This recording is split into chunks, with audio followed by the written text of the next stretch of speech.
Amirul Farid, panggil Amirul, asal dari Siti Alam. Okay, tujuan utama masuk Biggest Loser ni, itu ada grup lari. So sama-sama nak turun berat badan.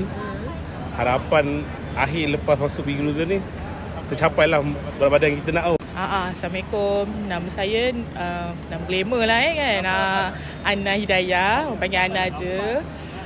Tujuan join Biggest Loser ni nak fit balik lah kiranya. Sebab macam dulu kita pernah join juga kan. Lepas tu macam dah lama stop. Jadi bila ada program ni macam rasa free pula tu kan. Kita pun join lah. Dengan harapan by Ogos tu kita dah fit sikit lah. Naik tangga tak mengah. Boleh laju-laju sikit jalan. Hai, selamat pagi. Nama Anwar dari Kelang. Okay, tujuan saya nak join Biggest Loser ni sebab nak kuruskan badan lah, of course lah. Dan amalkan gaya hidup sihat. Bismillahirrahmanirrahim. Assalamualaikum warahmatullahi taala wabarakatuh. Nama Kak Madiha binti Muhammad Zam, panggil Kak Diha sebenarnya. Okey.